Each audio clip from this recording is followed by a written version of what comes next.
दोस्तों, अगर आप ड्रामा सीरियल हद को बहुत पसंद करते हैं तो उसी ड्रामे की खातिर ही मेरे चैनल को सब्सक्राइब कर दें। मुझे बिल्कुल मायूस मत कीजिएगा। कहानी में अब एक बहुत बड़ा तूफान आने वाला है। शाहीराम को आखिरकार पता चल जाता है कि सकीना फरियाल के बच्चे को मारना चाहती है। शाहीराम सकीना पर बहुत गुस्सा करता है और उसे कहता है कि मुझे सच सच बताओ, ये सब तुम किसके कहने पर कर रही हो। जिस पर सकीना रोते हुए कहती है कि मुझे ये सब करने के लिए ज़ेनिया बीबी ने कहा था।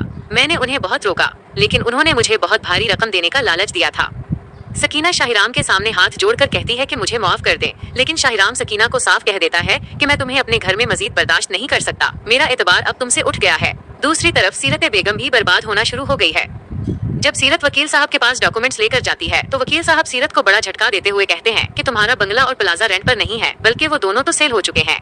जिस पर सीरत बेगम हैरान होकर कहती है कि ऐसा कैसे हो सकता है। तो वकील साहब कहते हैं कि आप अब कुछ नहीं कर सकती, जो होना था वो अब हो गया है। कहानी में एक और मोड़ तब आता है जब शांजे की सौस शांजे को कहती है कि मैं तुम्हारी और फिरोज की शादी से बिल्कुल खुश नहीं हूँ। तुमने मेरा अकलौता बेटा मुझसे छीन लिया है और अब उस घर में वही होगा जो मैं चाहूंगी। फिरोज अपनी माँ की ये सब बातें सुन लेता है जो वो शांजे से कह रही होती है। बाद में फिरोज शांजे को दिलासा देते हुए कहती है कि मेरी माँ दिल की बुरी नहीं है, उनका ये रवैया चंद दिनों का है, फिर वो ठीक हो जाएंगी। जिस पर शांजे फिरोज को जवाब देती है कि आप रहने दें, आप मेरी खातिर अपनी माँ को नहीं समझा सकते। मुझे इस बात का अंदाजा अच्छी तरह हो गया है।